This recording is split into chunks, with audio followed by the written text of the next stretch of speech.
नमस्कार, good evening, बहुत स्वागत है आप सबका। आप देख रहे हैं खबरों का ये महाबुलेटिन न्यूज डिकोड, जहां आपको मिलती खबर A to Z, आज की बड़ी खबरें और उसके पीछे असल खबर क्या है जानने के लिए देखते हैं आज का न्यूज डिकोड।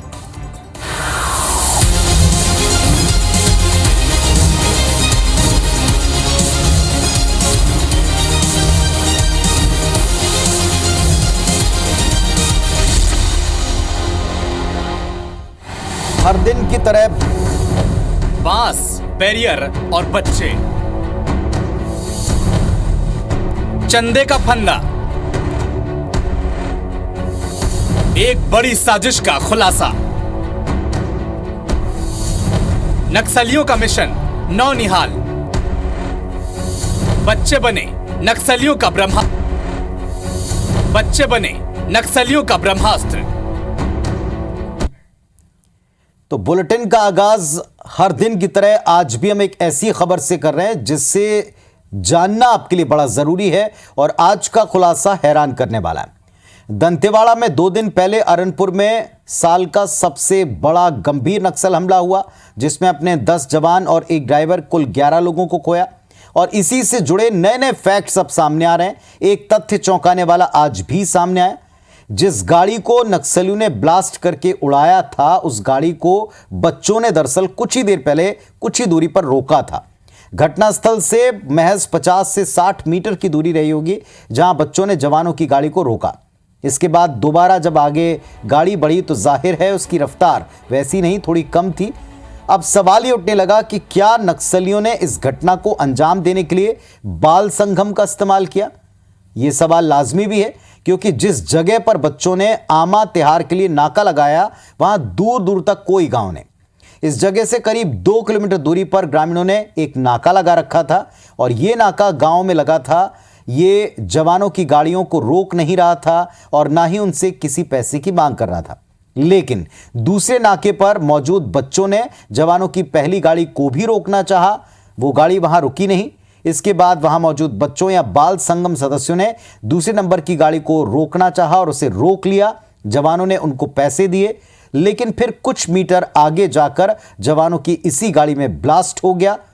ये बच्चे कौन थे, कहां से आए थे, घटना के बाद कहां चले गए, इस बारे में कोई ठोस जानकारी 2 दिन की जांच में अब तक सामने नहीं आई। चलिए इस पूरे मामले पर एक गंभीर रिपोर्ट है, वो भी देख लीजिए। 26 अप्रैल को नक्सलियों ने अरनपुर में एक बड़े घटना को अंजाम दिया। यहां नक्सलियों ने आईडी ब्लास्ट कर एक जवानों से भरी गाड़ी को उड़ाया था, जिसमें 10 जवान शहीद हो गए थे, एक ड्राइवर की भी मौत हो गई थी। लेकिन घटना के बारे में जो जानकारियां मिल रही हैं उसके मुताबिक इस जगह पर कुछ बच्चों ने उस गाड़ी को रोकी थी जो जवानों से भरी थी। आप ये अस्थायी बैरियर देख पा रहे हैं, हालांकि इसे अभी उखाड़ दिया गया। ये डंडा है, इसके साथ ही एक बांस को लगा करके जो गाड़ियां इस तरफ से आवाजाही कर रही थी, उन गाड़ियों को रोककर बच्चे उनसे चंदा के रूप में कुछ राशि ले रहे थे। इससे पहले एक गाड़ी जो निकल गई थी उसे भी बच्चों ने रोकने की कोशिश की, लेकिन वो गाड़ी यहाँ पर नहीं रुकी और उसके बाद जो दूसरे नंबर की गाड़ी थी वो गाड़ी को रोकने में बच्चे सफल रहे। यहाँ से गाड़ी कुछ दूर पर आगे बढ़ती है, लगभग 50 से 60 मीटर की दूरी पर जैसे ही पहुँचती है वहाँ नक्सली ब्लास्ट कर देते हैं। लेकिन गौर करने वाली बात यह है कि क्या नक्सलियों ने इस ब्लास्ट को अंजाम देने के लिए बच्चों का इस्तेमाल किया, या फिर ये भी बातें पिछले समय में सामने आती रही है कि नक्सली बाल संगम का इस्तेमाल बड़ी घटनाओं को अंजाम देने के लिए करते रहे हैं। लेकिन जो जानकारी अब तक सामने आ रही है उसके मुताबिक केवल यहाँ पर बच्चे ही थे जो आसपास के गांव के रहने वाले थे। हालांकि ये कौन गांव के थे वो अभी स्पष्ट नहीं हो पाया, लेकिन अगर आप आसपास का नज़ारा देखें तो यहाँ कोई भी मकान नहीं दिख रहा। दूर दूर तक लगभग 1-1.5 किलोमीटर की दूरी तक कोई भी मकान नहीं है जहाँ पर कि कोई बच्चे या कोई व्यक्ति रहते हो। तो ऐसे में सवाल उठना लाजमी है कि आखिरकार वो बच्चे जो बड़ी संख्या में यहाँ पे थे, जो जिनकी संख्या 8 से 10 बताई जा रही है, वो आखिरकार आते कहाँ से हैं, ये भी एक बड़ा जांच का विषय है। इस समय घटनास्थल अरनपुर से मैं वेद प्रकाश संगम, IBC 24। तो चौंकाने वाला खुलासा है और कहीं एक अलर्ट की स्थिति जैसा भी है। अब आपको एक स्थानीय महिला का इस पर क्या कहना है ये भी सुनवा रहे हैं। तो कितना पैसा ले रहे थे उस दिन गाड़ी में से? मतलब जितना जितना 5 रुपया, 10 उतना, रुपया। हाँ, जितना भी देते थे उतना ले लेते थे। और देने वाले दे रहे थे, नहीं वाले तो नहीं। बच्चे लोग थे डरा धमक चले जाते थे। तो उस दिन जो पहला गाड़ी गया था उसको पैसा दिए, वो लोग पैसा दिए थे? नहीं, पुलिस गाड़ी नहीं नहीं रोकते? नहीं रोकते। लेकिन ये बता रहे थे कि जो दूसरा गाड़ी उड़ाए हैं उसको रोके थे करके। नहीं रोके होंगे, यहाँ भी तो किए थे। यहाँ ना कहीं लोग तो कोई नहीं रोके, पुलिस गाड़ी को छोड़ दिए सब गाड़ी को। तो वहाँ से गाड़ी बच्चे लोग आए तो रोके भी होंगे, प्यार से दे दिए कि नहीं दिए तो वो नहीं माने। तो ग्रामीण भी इस बात को अच्छी तरह जानते हैं कि पुलिस का मूवमेंट होता है और उनकी गाड़ियों को रोकना नहीं है और उनकी गाड़ियों को रोका नहीं जाता। फिर इन दोनों गाड़ियों को क्यों रोका, किन बच्चों ने रोका, कहां के बच्चे थे, ये अपने आप में गंभीर सवाल है और इसीलिए ये खबर आप तक पहुंचानी बहुत ज़रूरी थी। एक और खुलासा भी हुआ जब सीआरपीएफ की टीम ने वहां पहुंचकर इंस्पेक्शन किया। पता चला कि वहां एक नहीं कई आईडियों के एक नेटवर्क को बनाने की कोशिश थी, जो वहां जांच में पता चला जब गड्ढे को जेसीबी से और खोदा गया। चलिए अब इसको आज हम डिकोड कर रहे हैं कि इस खबर का महत्व क्या है। अगर नक्सलियों ने अरनपुर कांड में बच्चों का इस्तेमाल किया तो जान लीजिए कि यह जानकारी सरकार समाज दोनों के लिए बड़ी चेतावनी हो सकती है। इस खबर का सीधा अर्थ ये कि नक्सली बड़े पैमाने पर अब न केवल यूथ का, युवतियों का, बल्कि बच्चों का ब्रेन वॉश कर रहे हैं। उन्हें बचपन से सरकार और लोकतांत्रिक व्यवस्थाओं के प्रति दूर कर रहे हैं, भड़का रहे हैं और नक्सली अपनी अगली पौध को तैयार करने के लिए इस हद तक जा रहे हैं। इस खबर का सीधा मतलब ये कि नक्सली का बस्तर के अंदरूनी इलाकों में इतना प्रभाव है कि वो डरा धमकाकर या किसी और प्रलोभन में बच्चों तक को अपने साथ ला रहे हैं, ट्रेनिंग दे रहे हैं, या फिर भोले भाले परिवार अपनी मर्जी से बच्चों को नक्सलियों के सुपुर्द कर रहे हैं। 100 बात की एक बात, बच्चों को अपने लिए तैयार करने की रणनीति बनाना, उन्हें आत्मघाती बनाना, ये पहले भी कई आतंकी संगठन रहे, लिट्टे, तालिबान, इस तरह की रणनीति की तरफ इशारा करता है। उत्तर पूर्व में उग्रवादी संगठन ऐसा पहले भी हमारे देश में भी कुछ हिस्सों में कर चुके हैं। सरकार को सबसे पहले नक्सलियों के इस मिशन बाल संगम, इस पर पूरी पड़ताल करना चाहिए और अगर ऐसा वाकई है तो इसे वक्त रहते ध्वस्त करने की आवश्यकता है। अगली खबर है दिल्ली से, जहां शुक्रवार को सुप्रीम कोर्ट में अतीक और अशरफ हत्याकांड मामले में सुप्रीम कोर्ट ने सरकार से सीधे हलफनामा मंगाए। देखें आप। ये देश की सबसे बड़ी अदालत यानी सुप्रीम कोर्ट है, जहां शुक्रवार को अतीक अशरफ हत्याकांड की गूंज सुनाई पड़ी। सुप्रीम कोर्ट ने यूपी पुलिस से दोहरे हत्याकांड की डिटेल रिपोर्ट मांगी है। साथ ही सुप्रीम कोर्ट ने यूपी पुलिस से कुछ सवाल पूछे।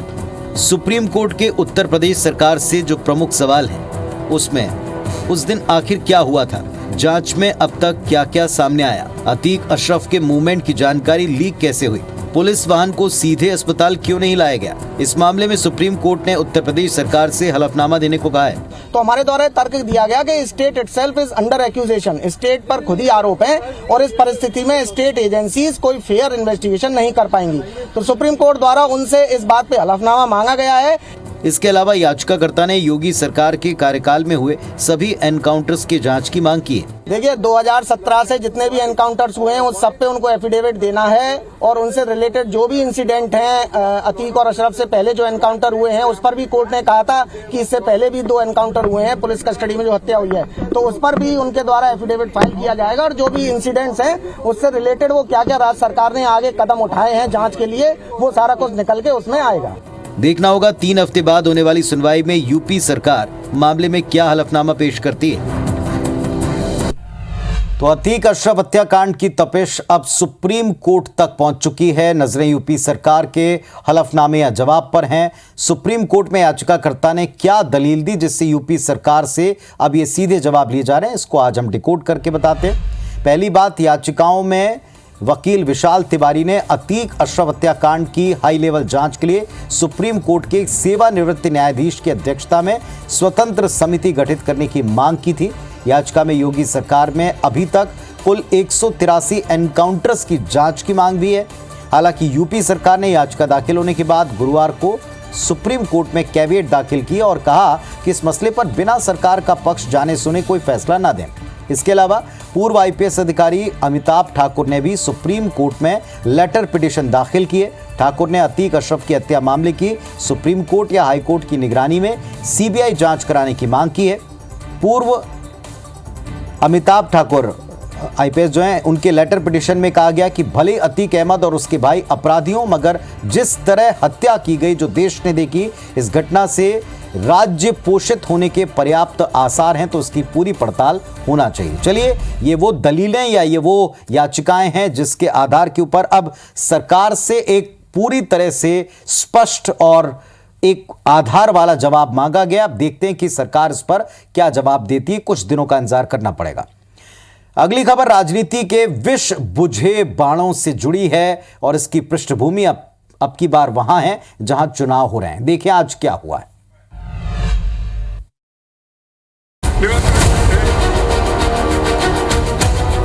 कर्नाटक में चुनाव प्रचार जारी है और इस दौरान खड़गे का बयान लगातार दूसरे दिन भी सुर्खियों में रहा। वार पलटवार के दौर में एक बीजेपी एमएलए ने कुछ ऐसा कहा जिस पर कांग्रेस आग बबूला है। ನಿಮ್ಮ ಪಾರ್ಟಿ ನೀವೇನು ಯಾರ ಮ್ಯಾಗ ಕುಣಿಲಕತ್ತಿರಲ್ಲ, ಸೋನಿಯಾ ಗಾಂಧಿ ಏನು ವಿಷಕನ್ನೇ ನಂಗಾದ್ರೆ ಈ ದೇಶ ಹಾಳು ಮಾಡೋಣಂತ ಚೀನಾ ಮತ್ತು पाकिस्तान एजेंट रहे ಕೆಲಸ ಮಾಡುವಂತ सोनिया गांधी। इस बयान के सामने आने पर कांग्रेस बीजेपी के चाल चरित्र पर सवाल उठा रही है। ये तो हुई बीजेपी नेता के विष बुझे बयानों की बात। भारतीय जनता पार्टी के एक एमएलए श्री पाटिल, उन्होंने मिसेस सोनिया गांधी को विष कन्या कहा है। भारतीय जनता पार्टी का चाल चरित्र चेहरा अब समझ आ गया है। लेकिन इस मामले में कांग्रेस भी पीछे नहीं। राष्ट्रीय अध्यक्ष खड़गे ने गुरुवार को ही प्रधानमंत्री मोदी को जहरीला सांप कहा था। मत ನೀವೇನಾದರೂ ತಪ್ಪು ತಿಳ್ಕೊಂಡ್ರಿ, ಮೋದಿ ಅಂದ್ರೆ ಈ ವಿಷದ ಹಾವಿದ್ದಂಗೆ, ನೀವಂದ್ರೆ ಇದು ವಿಷ ಆದ ಇಲ್ಲ ನೋಡೋಣ, ಸ್ವಲ್ಪ ನೆಕ್ ನೋಡೋಣ ನೆಕ್ಕಕ್ಕೆ ಹೋಗಿರಿ। खड़गे के इस बयान पर बीजेपी ने भी जमकर आग उगली है। कांग्रेस ये समझ ले कि जितना मोदी जी का विरोध करेंगे उतने ही मोदी जी मजबूत होंगे। सूरज पे अगर थूकोगे तो थूक तुम्हारे चेहरे पर ही आएगा। खड़गे ने जो बयान दिया, भूपेश जी शायद एक तरफ सुनते हैं, उनके टीवी में शायद दूसरा न्यूज नहीं आता। सांप से तुलना की, जहर किया बात की, तो भूपेश जी को ये बोलना चाहिए कि खड़गे को इस्तीफा देना चाहिए और माफी मांगना चाहिए। कुल मिलाकर जहरीले बयान दोनों दलों के नेता दे रहे हैं। रेस इस बात की लगी है कि इस होड़ में कौन ज्यादा आगे निकलता है। तो गुरुवार को खड़गे ने प्रधानमंत्री पर विवादित टिप्पणी की, बयान दिया। आज सोनिया गांधी पर बीजेपी के एमएलए ने पलटवार कर दिया। और एक बात तो साफ है कि दोनों को शायद अपनी अपनी न्यूज या अपनी तरफ के नेता सुनाई नहीं पड़े। डिकोड करते हैं जरा इसे। कल ही हमने आपको राष्ट्रीय अध्यक्ष कांग्रेस पार्टी के खड़गे, उनके बयान जो उन्होंने दिया था, इस पर खबर दिखाई, इसको डिकोड किया। एक बार फिर कहेंगे, राजनीति में भाषा की मर्यादा बड़ा जरूरी है। ये राजनीति का विषकाल कहें तो गलत नहीं होगा। जो लोग हमारे रोल मॉडल्स हैं वो अब एक ऐसे आदर्श सामने ला रहे हैं जो शर्मिंदगी का सबब बनते हैं, पार्टियों के लिए, उनके खुद के लिए और हमारे लिए भी। चुनाव में हार जीत तो लगी रहती है, सत्ता आती जाती रहती है, लेकिन सियासत में स्तर इतना गिरा देंगे कि आप एक दूसरे को विष बताने लगें। राजनीतिक शुचिता का ध्यान कतई किसी पार्टी को पूरी तरह से हो, ऐसा लगता नहीं है। आप आने वाले समय में क्या जनता ऐसे विष, चाहे वो किसी भी दल में हो, उनको क्या डाइजेस्ट कर पाएगी, इसका आत्म अवलोकन दोनों दलों को करना है। चलिए, फिलहाल अब एक बार फिर हम कहेंगे कि कांग्रेस पार्टी ने जिस अंदाज में पिछले कुछ बयान दिए वो सेल्फ गोल करने वाले साबित हुए हैं। अब की बार कहीं इस तरह के बयान दोनों पार्टियों को ले डूबने के कारण न बने, इसका ध्यान रखना। खबर अगली छत्तीसगढ़ से, जहां आरएसएस के पूर्व प्रांत प्रचारक ने दावा किया कि 23 का चुनाव जीतने के बाद नए चेहरों को मौका मिलेगा और योगी जैसा चेहरा यहां लोग मांग रहे हैं।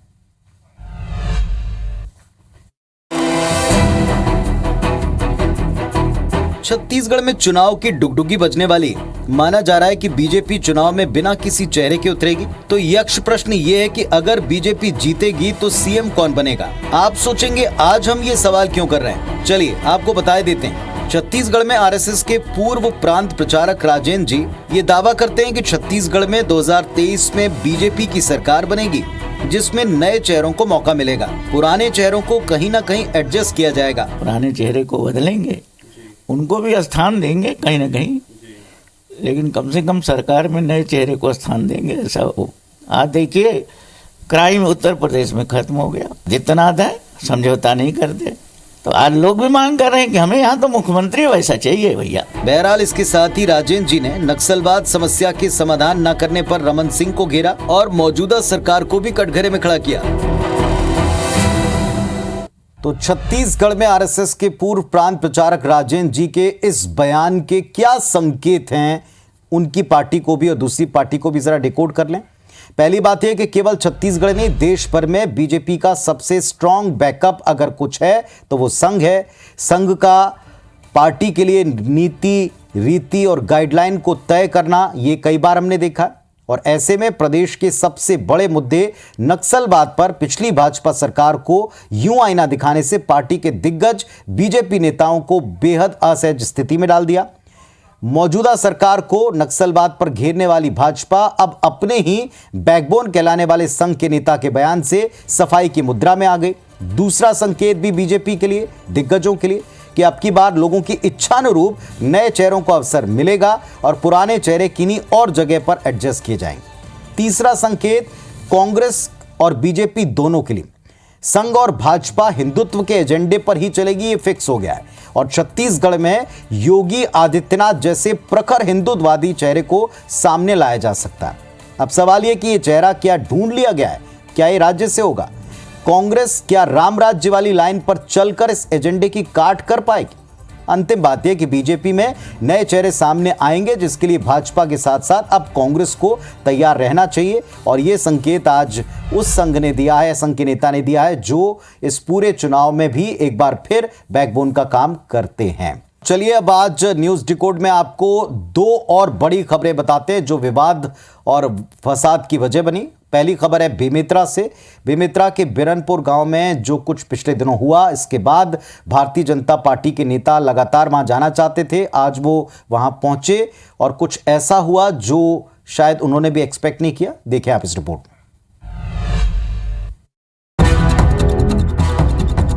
छत्तीसगढ़ के पूर्व सीएम डॉक्टर रमन सिंह, नेता प्रतिपक्ष नारायण चंदेल और इसके साथ ही छत्तीसगढ़ बीजेपी के तमाम आला नेता और उनके सामने बैठे ग्रामीण। ये तस्वीरें बेमेतरा के बिरनपुर की हैं। शुक्रवार को बीजेपी नेताओं का प्रतिनिधिमंडल बिरनपुर पहुंचा, जहां उन्होंने बिरनपुर हिंसा में मारे गए भुवनेश्वर साहू के परिजनों से मुलाकात की। पूरे परिवार का शिकायत है कि दोषी लोगों को बख्शा जा रहा है और राजनीतिक चश्मे से, राजनीतिक दृष्टि से निर्णय लिए जा रहे हैं। बीजेपी विधायकों के इस दौरे को लेकर साजा से लेकर बिरनपुर और उसके आसपास के तमाम इलाकों में सुरक्षा व्यवस्था को बढ़ाया गया। साजा से बिरनपुर के बीच 4 बैरिकेड्स लगाए गए थे।